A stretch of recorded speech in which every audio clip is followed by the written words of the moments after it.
Motema mbindo Matoi mangongi Ome santone Ome santone Matoi mangongi Oyoka mate. Il n'y a pas de problème avec Héritier. Oui, oui. Pour que Nene Mabé, oui. Non. Vous excusez. Héritier, c'était Tantarin. Si, oui. C'était Tantarin. Ça veut dire quoi, Tantarin? Fanfaron. Fanfaron. Oui. L'homme qui parle. Oui, l'homme qui parle, hein? Beaucoup. C'était Tantarin. Un buffleur. Bifrère. Vantard. Vantard. Yuzo Bangaïti. Un Coustre. Non. Tu connais Coustre? Mais il faut étudier. Non. Tu demandes moi Coustre? Non, s'il te plaît. Demandez-moi d'abord Coustre. Mais c'est Google. Coustre. Elle a ici.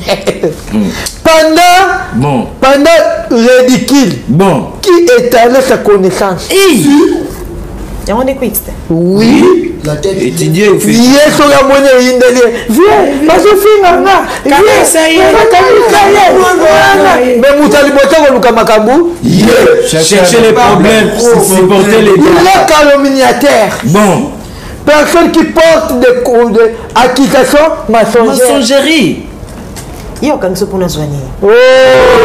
Kosangana na falina héritier waze kwa perdre respect na la musique congolaise parce que eloko asali en Europe eza soni historique légendaire mawapo na ovie depuis bana kofinga feri 2022 tilelo yango ba retomber yango ezolanda yo vina biso waze kwara moni nengi so ba retomber ezolanda yo bakosaki yo pe bazo continuer kokosa yo bakoidaka yo jamais pe bakotikalaka koide yo soko zalaki bien affaire nde biso bagolwa totiaka yo po tozalaka wana soutien na yo mais tellement que mona ka faire nde ennemi na yo na musique congolaise yango pe biso bagolwa to lâcher yo makambo nyonso kosala waze kwa golwa moko ta kozala sima nango musique congolaise comme aussi la valeur suite ya bato moko ba artiste mosusu groupe na bango ba moleka na télévision koya ko se justifier le roi héritier on Fergo la bêta qui a été dans sa arène nae azak na ba invité plein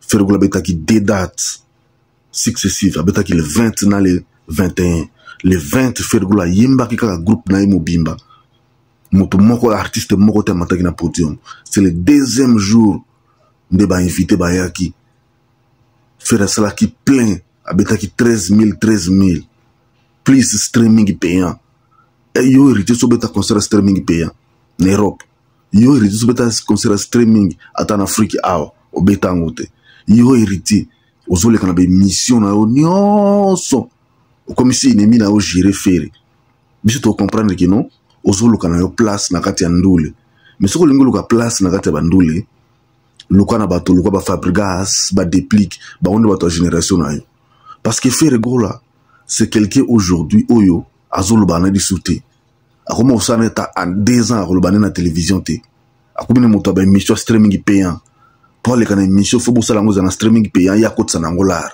azaso na bablo ba polémique te polémique on a biso ba communicateur na ye tango bo fingi faire ne to yesiko to répondre bino to recadrer bino faire gola quelqu'un na Genève Arena abetaki kuna est-ce que faire ben azaki na invité a mataki artiste ta moko te na podium hein qu'on est la ville les plus chères dans le monde pays les plus chers dans le monde biloko nyonso akoli ya transport ainsi de suite parce que bakarine mokonzi bango baloba na futa ka transport à 5 € na Paris mais kuna ya 5 € na futi 50 € course ya 5 € na Paris mais kuna na futi na 50 €.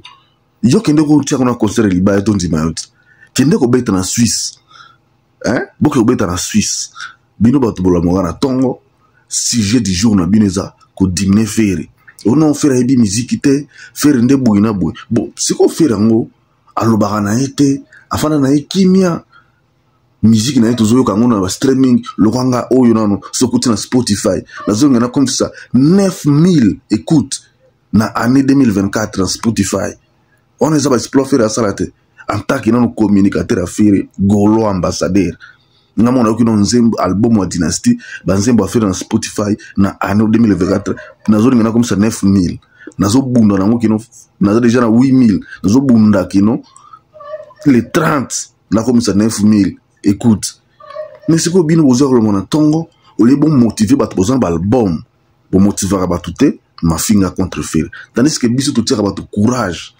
to le kate devant caméra boy to sur sango tinda ba trop c'est pas que yo ka faire gola na ba plateforme nyonso biso déjà to na événement na biso zo la biso awa le 20 ans mo bonde bimite bandi so bina bilo ka fête le 21 to kina biso so happy na rafikini plein to zo ko se justifier te faire se justifier te biso ba oya ide to zo sepela na gloire na ye mais yo artiste oza kana na moningo na artiste pour na nini moningo na artiste za ba œuvre na terrain aza solide na terrain yo karango kanda mutema pasi zo nini tala bozo beleki trop bozo nga bolo tsafere lelo na ndimi ki kindi kwa na réseau ki ko sangana na hérité na fali et pese ka piaka na ba rideau ko tindela yo yango na tomo mona ona zoto na bino na pese ki ndingo raison ozona réseau ki ndingo la tabilamba ba munganga oya ko soigner bango parce que ba mituna bango ezo sala te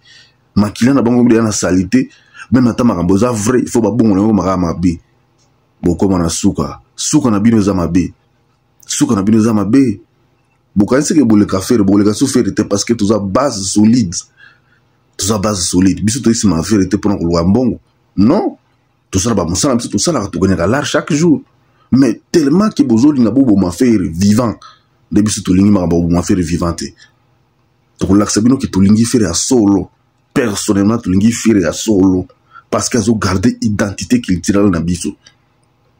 Non, mon Gim c'est que nous bêta concert na il y a 4000 places. Mais ce que nous au comment pe na pototé, ozaka awa na maluku awa, oza awa na mbandaka, mais yozo boya ono Gim sa beti bongote, format beti na ngoza 20000.